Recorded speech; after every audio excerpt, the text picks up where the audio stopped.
Have we got some audio? Do you need me to speak? I can hear you. Can you hear me? I can. Hello, how are you? I'm good, thank you. How you doing? I'm great, thank you. Just made it. Had a puncture on my bike, so. Oh well, congratulations for making it. Hopefully, did you have a puncture repair kit, or did you have to walk? I'm not that organised. No, I wouldn't either. It'd be a case luckily, it happened outside a bicycle shop, so I just let them do the business. Very, very handy.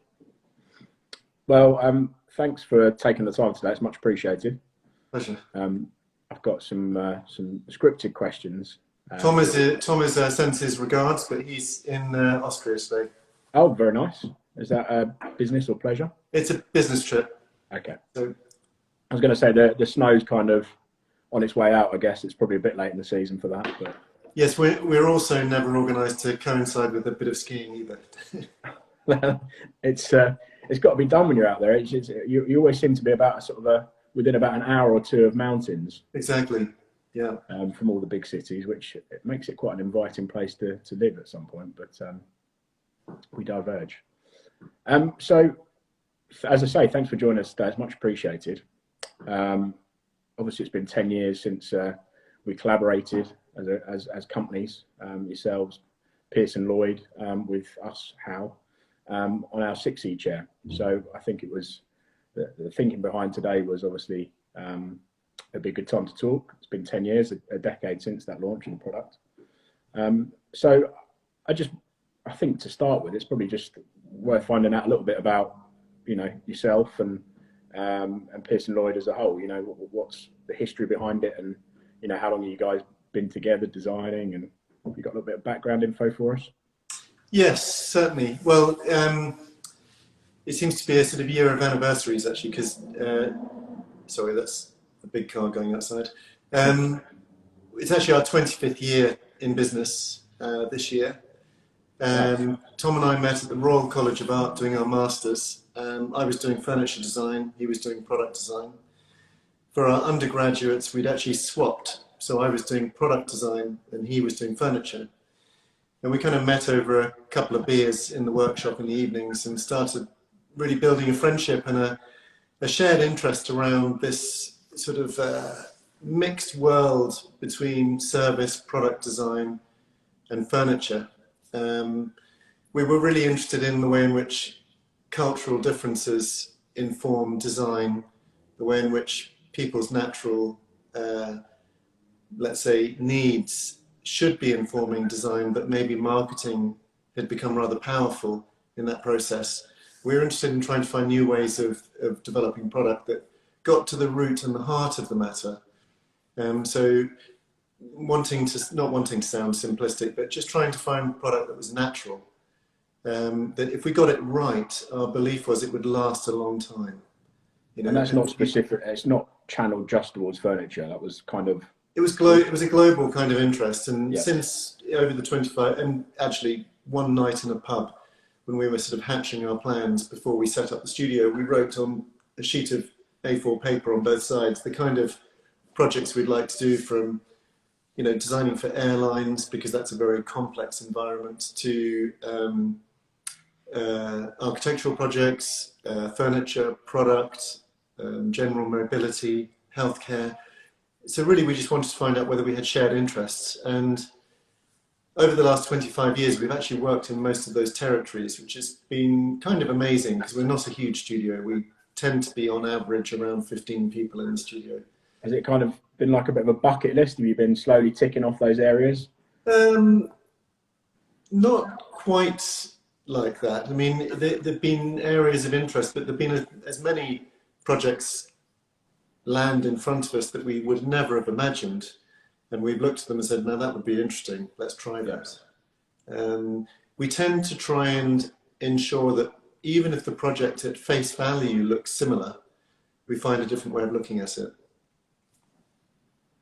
Cool. And I believe you're now, I think you're obviously based in London. I think you've moved relatively recently. Yes, we were, in fact, I can just rotate round. So we're actually in a new space here.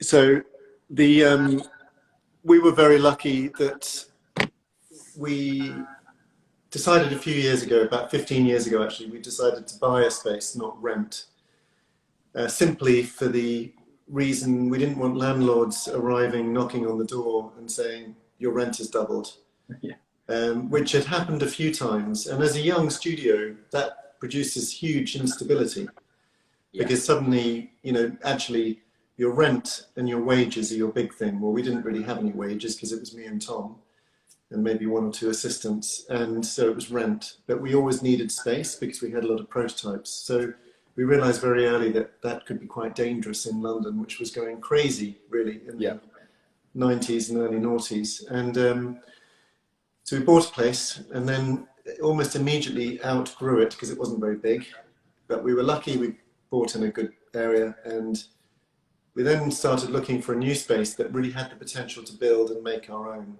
And 5 years ago, we found this terrific site, had a big grand plan to make a big building, and then realized it wasn't very sensible. And it would be much more sensible to rebuild it and to repair it, which really was a big project because it was in a very, very bad condition. But what was super interesting about that, we had a very good engineer working on the project who had started working much more on environmentally conscious projects.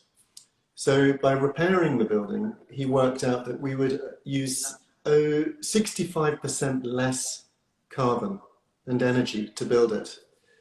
And we just thought, well, this is super interesting because, so we set ourselves the brief to take no materials away from site that could be used again and to bring no new materials to site unless absolutely critical. So it was a very economic way of looking at it. And we would use every single wall that we could. We would make the smallest number of interventions.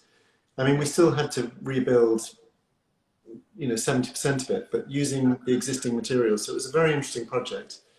So now we have the workshop here, we have the studio space, and we have these meeting spaces that I'm in now. Brilliant. And it's obviously we do a lot of work in office design. So actually we've used it as an experiment to try and see how the office of the future should work in terms of flexibility and team formation and change of use. And we started doing that actually about 2 years before COVID. As soon as we bought the space, we thought it could be a very flexible building. And then we were halfway through the plans and we just went on site basically. And 6 months after we'd gone on site, COVID hit. And so we looked at the plans and thought, okay, what are we doing here? Is this crazy?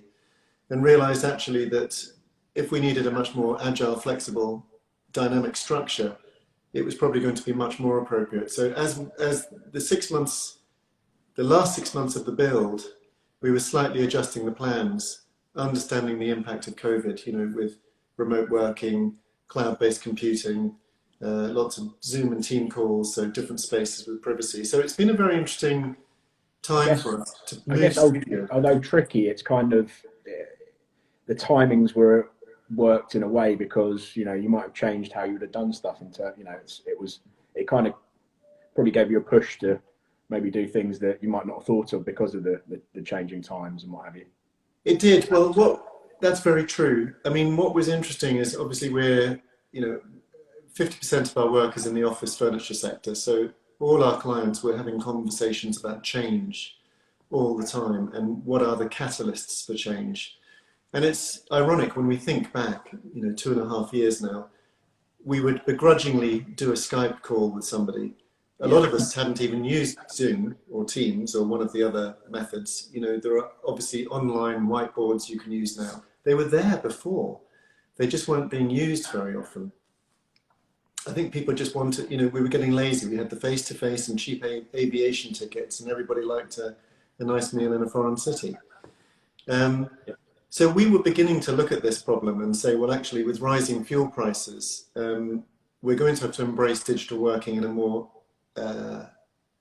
enhanced way, not compromised. We're going to have to accept the fact that people will be working at home because as transport gets more and more congested, especially in cities, people may say, well, actually, can I work from home today because I can get more done and I can save an hour? spend that with my family, or maybe spend it on the project. So these things were coming as clues. They just weren't really being embraced. And as you quite rightly said, Catalyst forced us to work in a different way. And then we realized, well, actually, we are getting the job done. People can be trusted. There is a benefit to some degree, you know, of not coming to the office every day. So what we're looking at now, I think, is trying to find that healthy balance. I think that's true for for a lot of people at the moment, isn't it? I think, you know, it's a topic of conversation on a day-to-day basis for us. You know, it's where's it going to go, and you know, different sort of opinions on everything. So it's interesting, and I do think there are people, companies, and the manufacturers and the design is coming round to, you know, an obvious change in working, and I think some of the points you touched on there probably for the better as well. You know, for a work-life balance, productivity levels as well. I think maybe we were stuck in the old school for maybe a bit too long. Yes, and if we think back, you know, the modern office was really only invented because companies had to fill in ledgers and account books and things like that. We didn't have office work before there was industrialization. Of course. So it's a new idea. And then as that sort of commerce increased, we had more and more people in the office dealing with management. Actually, the only reason why they ended up staying there in the 70s was because of mainframe computing. Yeah. If the computers were mobile, we'd have probably changed things much earlier, but they weren't. And, you know, even when we got Wi-Fi, people were saying, oh, you know, can't log into a Wi-Fi account. You know, who else could log into it?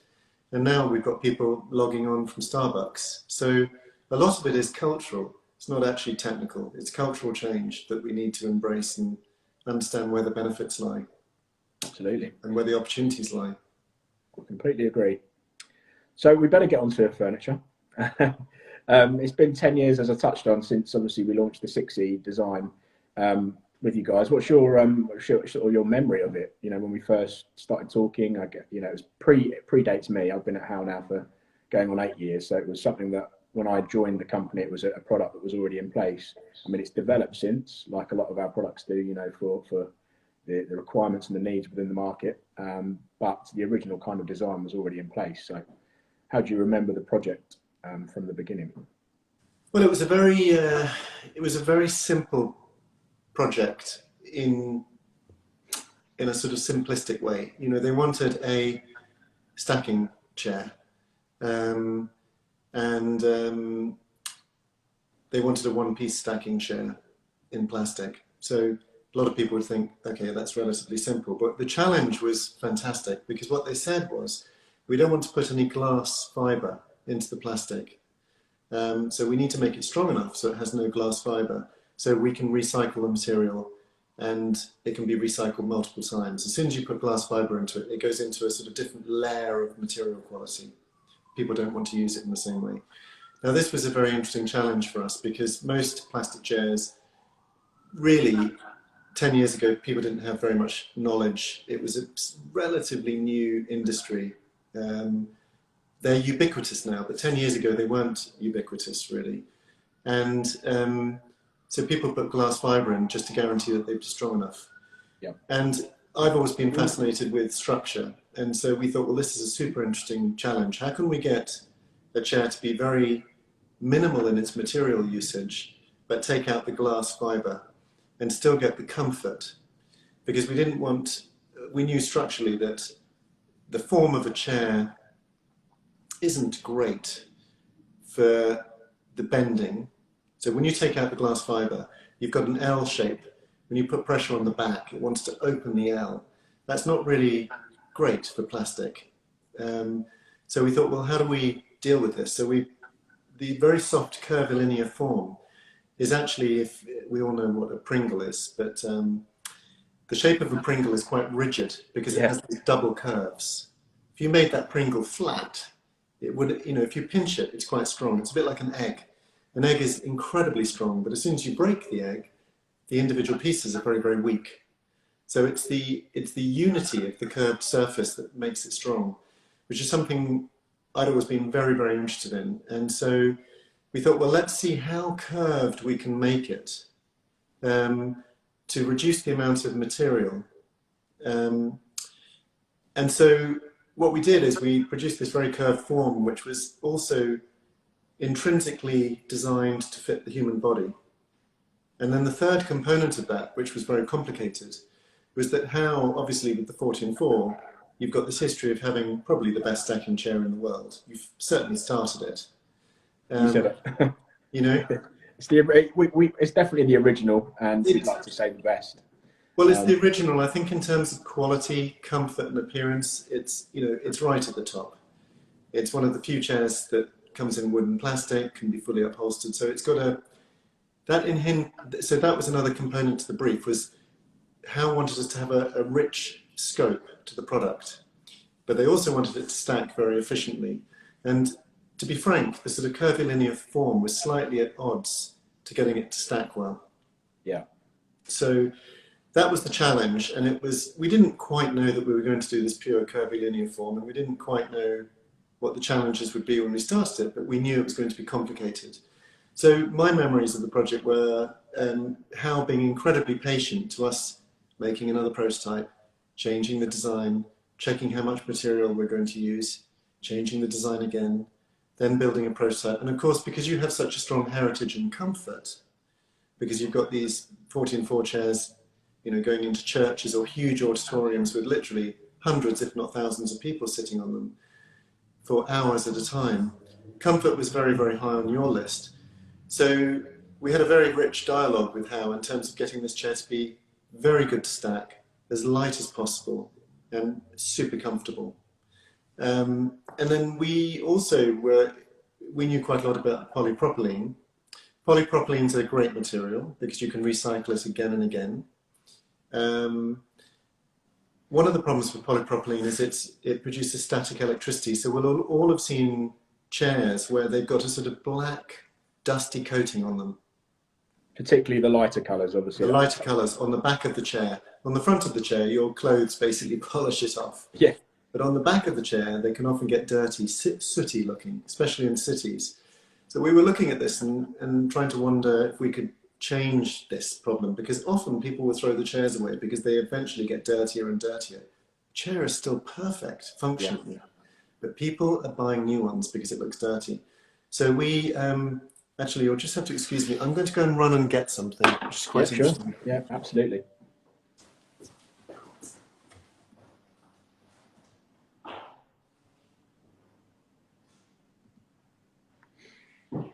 I would sing a little song or something, but I probably won't. Sorry, I should have had that prepared. That's all right. But this board here is a stainless steel sheet, and you can see lots of different textures on it. Prototype patterns, potential patterns? Prototype patterns. So on the back of the chair, we had an idea that if we could effectively, if the plastic is gloss, you can wipe it down. Yeah. But if it's gloss, we felt it looked a bit cheap. So what we were developing there were a series of patterns which were, if you look very carefully, they're gloss, but the repetitive nature of the pattern stops it reflecting light. What that meant is, the idea we had is you could clean it with a sponge super easily, because gloss plastic will clean, but it wouldn't look shiny. And also, shiny plastic, if you scratch it, it looks damaged. Yeah. But by putting a pattern on it, it would hide any scratches. So we built lots of prototypes, and then we cast those in resin and tested them in the studio for cleaning.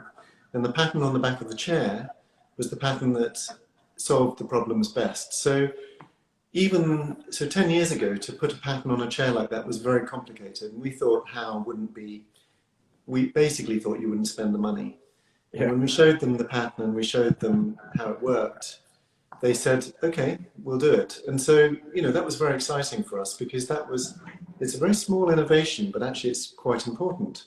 So, I mean, I always knew there was a design element to it, but I think I remember you mentioning at a talk sort of back at Clerkenwell Design Week that there was a function behind it as well. But, yeah.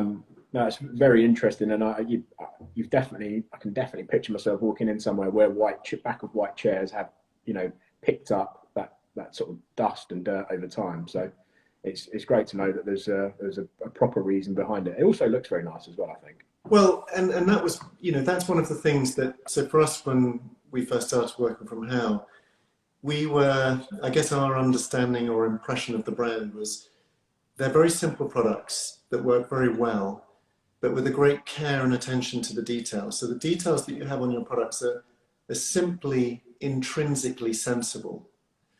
So there was a sort of very understandable common sense to them. So we felt like if we needed a pattern on the chair, we're not doing one for aesthetics alone. We're doing it for a purpose. Yeah. But at the end of the day, it has to be something that's pleasing to the eye as well. No, I think it ticks all the boxes.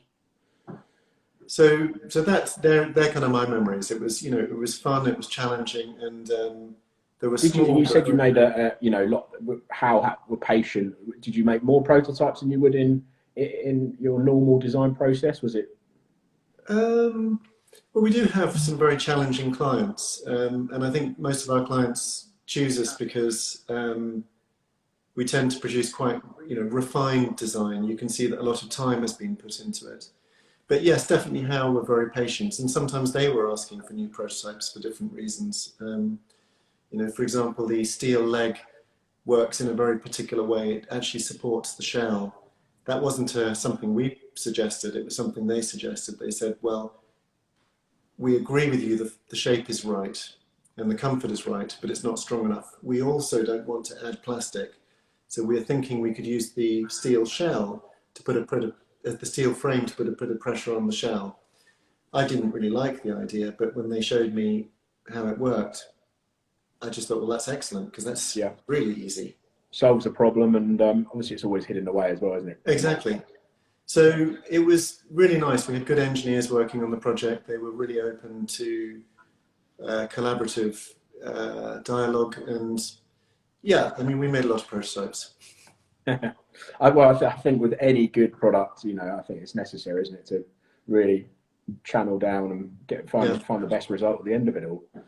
Is there anything you change about the chair, looking back? Is there anything that's bugged you since it was launched? Actually, funnily enough, not. And it's a very nice thing to be able to say. One of the things Tom and I, that night in the pub, we wrote down some very funny things for each other. And one of the things we wrote down is we don't want to subscribe to dogma or fashion. And really what we meant by that was we don't want to have some manifesto that's fixed, which we then are working to, which isn't always relevant to the problem. And the problem with fashion is it goes out of fashion. Yes. And so within the context of this chair, the brief developed as we were designing it. So you could say that a brief is a kind of dogma. And so we've always had the approach that the brief should develop as we understand exactly what the brief should be. So the brief did develop, and we developed it with Howe.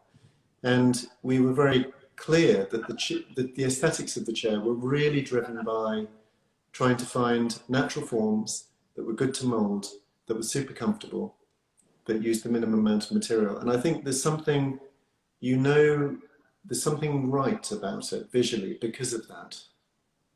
And so I think when you tend to get things right mechanically, I feel like they tend to end up being right aesthetically, because you haven't found that shape through fashionable sort of influence. You found it through some kind of truth, if that makes sense. Obviously the designer has to put, we have to sort of give it some additional sort of massaging, but we've always tried to do that in a sort of relatively calm, neutral way. So well, I think it's definitely kind of stood the test of time. It's obviously time flies. Every year it seems to go quicker, but the time that I've been around, I think the chairs aged very, very well. If someone said 10 years old, that seems a long, long time ago now, doesn't it? But obviously it's been slightly modernised with colours, updated colours and stuff like that. And yes, I think actually, I think the form of the chair is maybe even more appropriate now than ever before. And the story behind it, I think, with the way that like all of our products, 10-year warranty, but the way the materials are used, it's very conscious of the, the environment, and it always has been, but, more so than ever, that's so important, which is... Yes, exactly.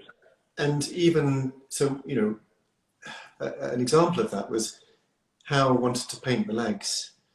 Nearly all our clients at that time would say, no, we're only offering chrome because it doesn't chip, it doesn't get damaged. But Howe was saying, well, we'd like to offer paint because it's more environmentally sustainable. So this was 10 years ago, well, 12 years ago they were asking these questions. So I think you were ahead of the curve, and now the product's kind of more appropriate than... Yeah, well, I mean, now chrome's completely, obviously with stacking chairs, chrome does still make sense, and the processing has come on leaps and bounds, but, powder coating is by far, probably the preferred option these days, I would say, from a, aesthetic point of view, and the way the designers specify products. Yes, but the fact that, people are talking about plastic being a bad material to use. Well, it is if you're using it for paper bags and makeup and throwaway items and food packaging. It's terrible because it's single use. But we're talking about products that are going to be, as you said, you've got a 10-year warranty. The warranty is for 10 years. Yeah. So if we're using it for long life products, then plastic is a very good material to use. And if it is a recyclable material, like 100% polypropylene, then should that chair break, it can be fully recycled into another chair. So I think actually it's a very ethical use of a very precious resource. What we shouldn't be doing is burning it in cars. Yeah, no, absolutely. In general, what would you say the trends are? How are they changing within the design and the furniture industry? Obviously you've been working together for 25 years. I know you've done collaborations with various manufacturers. How have you seen the trends change over that period of time? Well, I think we've had a couple of really horrible trends, which I think have put a lot of pressure on the industry to repeat itself and produce new product when it's not really needed. We've had the space that's given to the worker has reduced over the last 20 years, to the point where people were literally elbow to elbow on benches and offices. Clearly COVID will have upset that. People won't want to go back to that. But it was, if we think back 2.5 years, you're in an office on phone calls, you couldn't hear yourself think for the person next to you. So I think the reduction in space was a really negative thing. That I felt like ultimately it just ended up sort of digging itself a hole. Product got more simple and it got a bit lighter because of that. But I'm not sure the reason was the right reason. I think also capitalism is always meaning that people are chasing the cheaper solution. That also meant we've been driving down towards cheaper and cheaper product, partly because there's a lot more mobile working. We don't have to have mainframes with Ethernet cables, miles of Ethernet cable going across the office. The people that are now starting work who've just finished college probably don't really know what an Ethernet cable is. But our first desking systems we designed for Knoll, I can't remember how many miles we had to cater for in an average office of Ethernet cable. So that's changed desking a lot.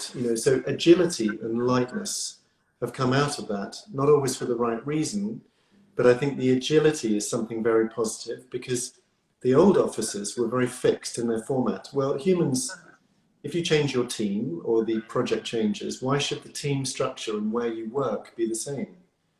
It's like a football team changes its dynamic depending on the team they're playing. It depends who you support, but I agree. So some seem pretty set, and others not so much. But I get your point. So I think what has definitely changed over the last 2 years is the way in which team structures work. So I think when we do come back to the office, we'll see this agility being propelled to a new level. Offices will have to reshape themselves from month to month because different team structures are in place. We've got this team coming in for 3 weeks, 3 days a week, and then suddenly we need 2 weeks of another team utilising this space. And so frequency and density will change things. So I think product will need to be lighter, more agile, smarter, maybe less complicated. The humans should be the complicated bits. The bits around us should be the simple things, if that makes sense. Yep. And I suppose on that, what sort of products or trends do you see being most important, over the next decade? I mean, one of the things that I've started to talk to clients about is obviously we do mobile tables, and obviously the stacking chairs work normally in conjunction with stuff like that. But having real freedom within tables, sort of incorporating batteries and stuff like that, rather than having stuff plugged in perimeter or floor boxes, something that I think yes, there's some room for development. But anything yes, I would completely agree. I think most of us will only be working on laptops in the future. As the computing power on laptops gets better, I think you'll go to spaces and at times plug into a big monitor. I think we'll continue to increase digital communication between people. I think what we will see is a more intelligent approach to why we go to work. If you've just got to compute, as somebody said last year to us, we thought it was very funny, but why commute to compute? You want to go to the office to have interaction with your fellow colleagues, or go into the office for the tools that only the office has.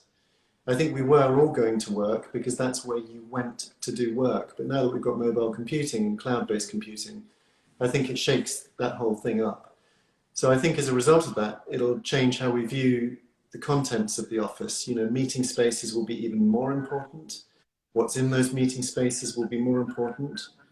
And as I said earlier, being able to change the dynamic of the space, we might want to suddenly make a cluster of workshop tables because we've got a 2-day workshop to really hammer out the concept of this project, or work out the brand strategy, or work out how to do whatever.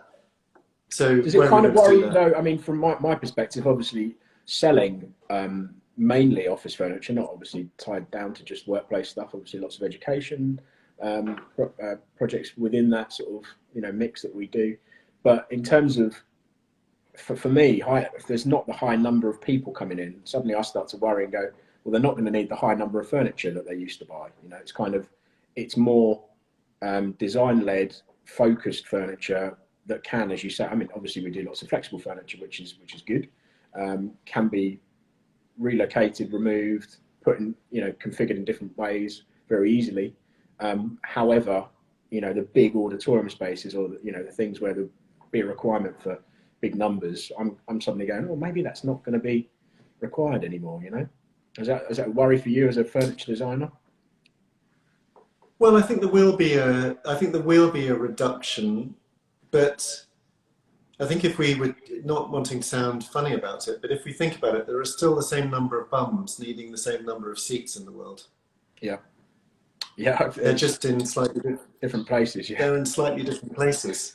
So I think maybe the idea of just thinking about London and the city, maybe those skyscrapers where we've got one company in one place with 100% of the people, maybe that model is broken. But there will be certain moments where all those people need to come together. So where are we going to do that? Yeah. How do we onboard people? How do we offboard people? How do we build team structure and culture? I don't want to be at home every day of the week. I love working with my team. In fact, the thing I missed most, even, like everybody, I probably drive them crazy and they drive me crazy, but boy, I missed them. And I missed the surprise that happens when you're face to face. Some different things happen when you're face to face with people. The linear aspect of a Zoom call does not give you all those bits of tacit information that come from body language or somebody else in the room. Personally, I prefer what we're doing now. I prefer to do it sat in front of you face to face rather than behind a phone. That's just the way I feel a lot less awkward that way. That's just the way I'm inclined. A lot of people actually prefer being behind a computer, but you know, I suppose everyone's different. No. And I think you can cater for the different dynamics of personalities. You know, for example, we can all imagine this, but you know, you've got a very dominant person in the office and a very quiet, shy person, but they might have equally important things to say. If you're in an environment with them, you can gauge their body language and draw out the shy person's comments. Quite often on a Teams call, you don't even know they're wanting to say something. No. You don't And vice sense that, versa. No, you don't sense it, and vice versa sometimes. But at the same time, sometimes the Teams call allows what's being said to equalize when somebody's sort of using their, you know, maybe their gesture and things to dominate. So there are different advantages. So we'll have to learn how to work in both worlds, if that makes sense. No, but yes, I think there may be a reduction in the classical office furniture that we have been selling, but I think we'll have an increase in co-working spaces. I think if people are really going to work from home 3 days a week or 2 days a week for the rest of their lives, they're going to have to work on good chairs at good tables with good storage. And I'm not sure everybody wants to have all that at home.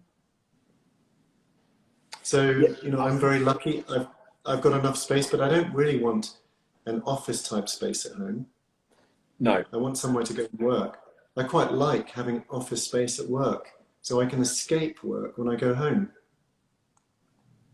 I guess I felt sorry for the younger generation more than anything throughout COVID when you hear, or I know where I was when I was kind of starting out, that I know when I was sharing a flat with four other lads, I would have been stuck probably in my bedroom on my bed with a laptop, you know, trying to do some work when it was lockdown.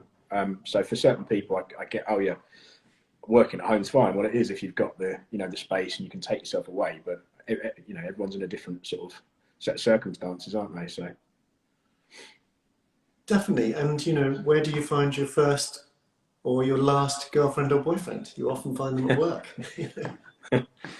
It's a friend of a friend, you know, a drink after work. And I think when work is good, it provides us with a lot.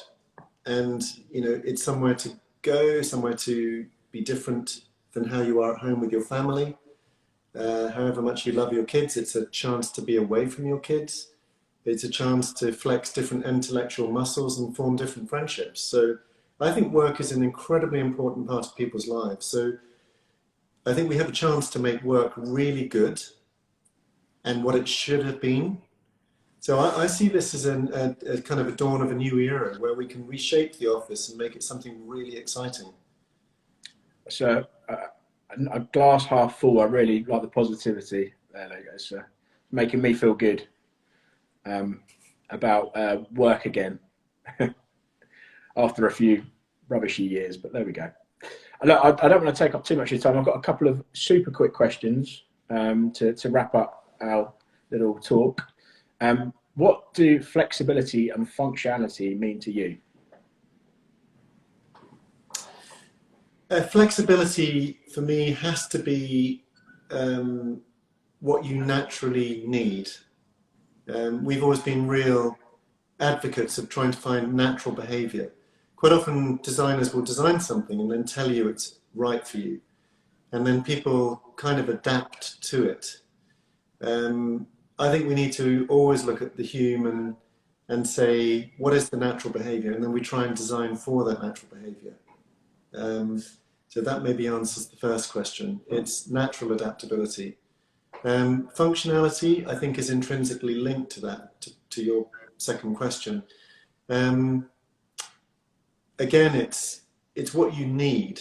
I think humans are wonderfully adaptable, which means sometimes we put up with functions that aren't quite right. I think that's quite good. I think it's quite good that we adapt ourselves, but it's not always good. I think you can produce low-level stress by trying to work within an environment that isn't quite right, stressing you out, and it can be an irritation. So the two questions are really, for me, the same question. It's trying to find what are the real needs and what are the real natural solutions to solving those needs. If that makes sense. It does. What does it take to create a timeless design, in your opinion? I think it's a very difficult thing to try and do. I don't think anyone sets out to do, well, ideally they would, but it's obviously very difficult, I would assume. Well, I think it maybe links to your previous question. I think if you can identify the functions and get it right as possible, they're less likely to be then usurped by somebody coming in with a better product, where they've said, oh, they solved the problem like this, but we can see they didn't get it quite right. They then solve it and get it better, and suddenly your product's no longer relevant. Yeah, it's obviously. I think, so that's, you've just got to get it as right as you possibly can. The other thing is, coming back to what I was talking about earlier, which is this dogma of, and fashion. I do think making objects fashionable is dangerous. We try not to do it, but it would be naive to say that we're not influenced by fashion. I'm not wearing flares, for example. I stopped wearing those a few years ago. And clearly, that's because of fashion. So we are influenced by fashion. None of us can help, but we try to maybe moderate that influence to say, what's short-lived and what is, because sometimes fashions are good. Clearly it's fashionable now to be talking about sustainability. Well, we're jumping onto that conversation wherever we can to try and elevate it, because we've been talking about that for a long time, but some people are not interested. No, the fact that it is fashionable, Yeah, I think some people now are even, they're interested for an element of time, and it's as soon as a kind of a project it ticks the boxes, gets the certification, suddenly it's out the window. It's just, yeah, people, I think there's still definitely room for improvement, and that it is. And I think, so for example, when we did the SixE, there was nothing in that decision-making process that was fashionable. It wasn't fashionable to be having that conversation at the time. It was just something that we felt was intrinsically good. It normally costs more money as well, doesn't it? You'd say to be it's a lot more expensive. Yeah, environmentally friendly is more costly.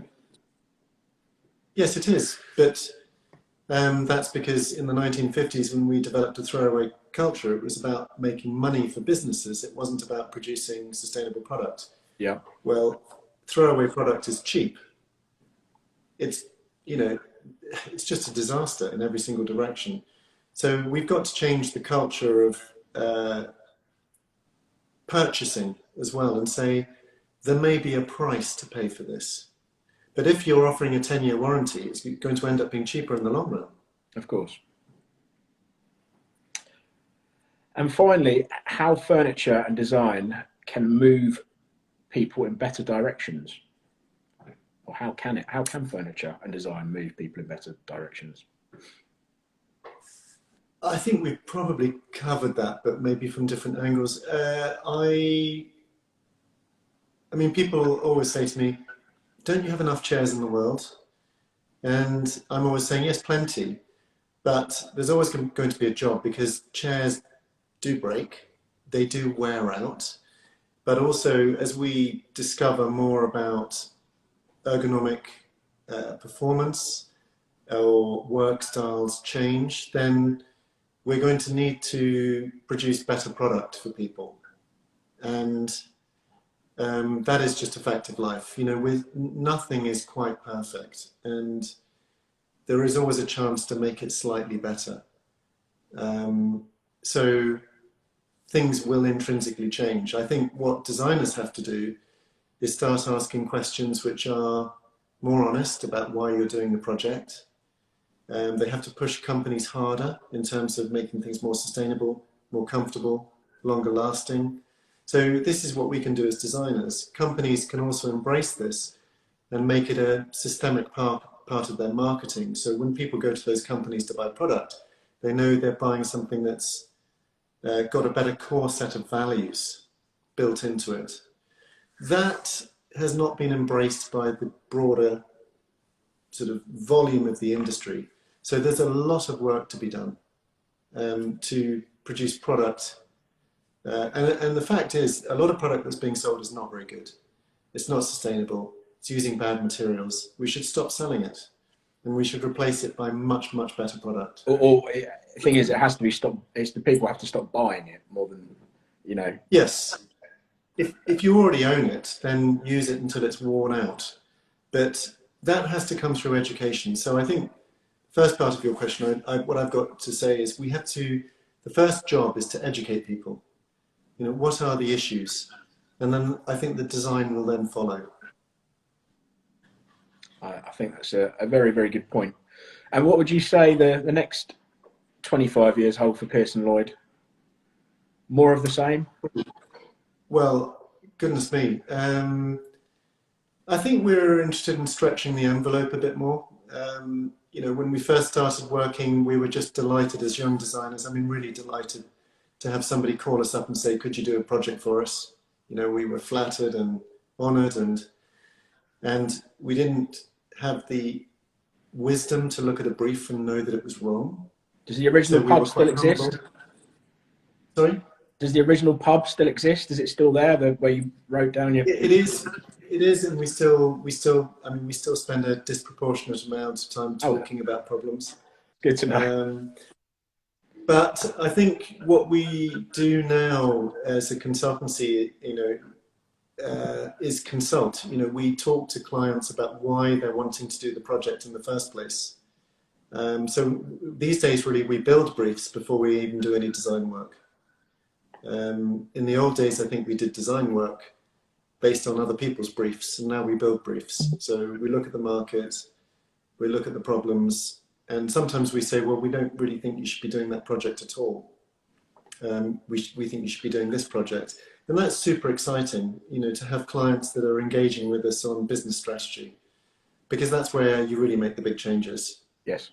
So hopefully we'll continue having, you know, in conversations like this. It's these are enriching because the questions are challenging, and we should all be challenged. You know. Brilliant. Everybody has a part to play in this, and the salespeople out there, they have just as much opportunity to sell smart product and to educate their audience by telling them what the true stories are and what the true qualities are of the product that they're promoting. So I think we're entering a very, very critical, I mean, I've got 2 kids. They're the best project I've ever been involved with, and I want the world to be a beautiful place for them when they grow up. But our generation, who's basically pulling the strings, we've got a hell of a lot of work to do, and we've got to do it very, very quickly. Yeah. It's, and we have to have these conversations. No, I'm in complete agreement. It must make people of a certain age group really wonder whether, you know, bringing children into the world is the right thing to do. If, you know, we can't keep it in a, you know, keep it as is or a better place. It's, you know, do you really want to, I don't know, bring something into the world when we're essentially trashing it? You know, it's a tough one. Yes, but we don't have to trash it, you know. No, we don't. And this is, you know, I think until relatively recently, all of us have considered the world as quite a big place. But when you think you can fly to Australia now on one aeroplane direct, yeah, it's not really very big. It's really very small. And, you know, you just think about soil, which covers the surface of the earth. It's only a few centimeters thick, and it's basically the skin that keeps us alive. Well, we've got to look after it. When you think of it in those terms, it's a very fragile, delicate place, and it needs people to look after it. Well, we're smart enough to look after it. We just need to look after it. Hear, hear. Well, look, it's been really enjoyable talking to you on obviously our collaboration together, Howe, Pearson Lloyd with the SixE chair and its 10-year anniversary, but also on lots of other topics as well. So appreciate your time. Thanks for joining us, and hopefully we can catch up soon. I don't know if you're around Clerkenwell Design Week or something like that. We've recently moved into our new showroom, so pop in and have a look. Yes, I was going to say that looks like an English garden behind you. It is, yeah. the showroom is actually very busy today, and rather than us get interrupted, I thought I'd nip round to my dad's and have a quiet conversation with you here. And it is very blowy outside, so hopefully none of the noise has been picked up.